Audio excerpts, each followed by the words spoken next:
Hi ஃபோக்ஸ்.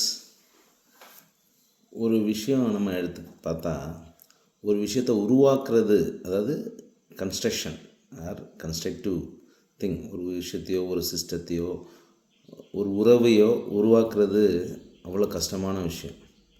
அதில் சாதிக்கிறதுல தான் real heroism இருக்குன்றது நினைக்கிறேன். அது அழிக்கிறது ஈஸி. ஸோ நம்ம வேலை செய்யல ஒழுங்காக நம்ம பேரை கெடுக்கிறோம், இது நம்ம அந்த சிஸ்டத்தை கொலாப்ஸ் பண்ணுறோம், நம்ம வேலைகளில் கரெக்டாக அமைச்சிக்கல அப்படின்னா அந்த சிஸ்டம் ஈஸியாக கொலாப்ஸ் ஆகிற இன்ஸ்டியூஷன் கொலாப்ஸ் ஆகிறது ஈஸியான விஷயம். அது அதுக்கு ஒன்றும் பெரிய சயின்ஸ் ஒன்றும் தேவையில்லை இல்லையா? ஸோ அப்போது நம்ம ஒரு கன்ஸ்ட்ரக்டிவ் விஷயத்தை பண்ணுறதுக்கு தான் பெரிய சயின்ஸ் தேவைப்படும்.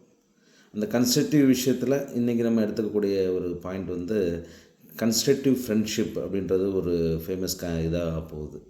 அதாவது யாரோடு நம்ம உறவு வச்சிட்ருக்கோம், யாரோட நம்ம ஃப்ரெண்ட்ஷிப் வச்சிட்ருக்கோம் அப்படின்றது தாண்டி ஃப்ரெண்ட்ஷிப் அப்படின்றதே ஒரு பெரிய நமக்கு ஒரு பக்கபலம். ஸோ ரியலி எல்லா சைக்காலஜிக்கல் ஸ்டடியுமே சொல்கிறது ஃப்ரெண்ட்ஸ் எவ்வளோ ஸ்ட்ராங்காக கூட இருக்காங்களோ அவ்வளோ தூரம் அவங்களுடைய மென்டல் ஸ்டெபிலிட்டி பெட்டராக இருக்குது. அஃப்கோர்ஸ் ஒரு பக்கம் ஃபேமிலினா இன்னொரு பக்கம் friends also very very important. So those friends constructive ஃப்ரெண்ட்ஸாக இருக்கணும் அப்படின்றது தான் கான்செப்ட். அப்படின்னா ஒத்த கருத்தோடு இருக்கக்கூடிய ஒரு ஃப்ரெண்ட்ஸாக இருக்கணும்.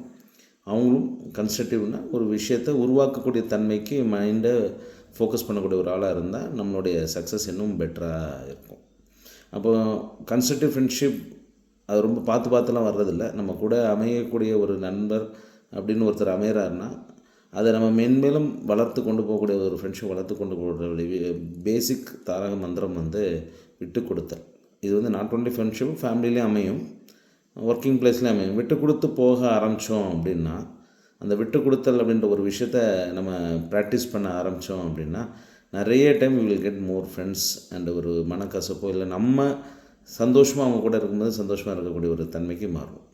ஸோ விட்டு கொடுக்க பழகிட்டோன்னா அவங்க எப்படி இருந்தாலும் சரி இல்லாட்டியும் சரி நம்ம எப்போவுமே நண்பர்களோட சந்தோஷமாக இருப்போன்ற ஒரு கான்செப்டை புரிஞ்சு நம்ம செயல்பட்டால் எப்போவுமே நம்மளுடைய வாழ்க்கை ஒரு கன்ஸ்ட்ரக்டிவ் வாழ்க்கையாக மாறும். ஓகே, ஸோ இதோட இந்த டாக் ஒரு கன்ஸ்ட்ரக்டிவாக இருக்கும்னு நான் நம்புகிறேன். பாய்.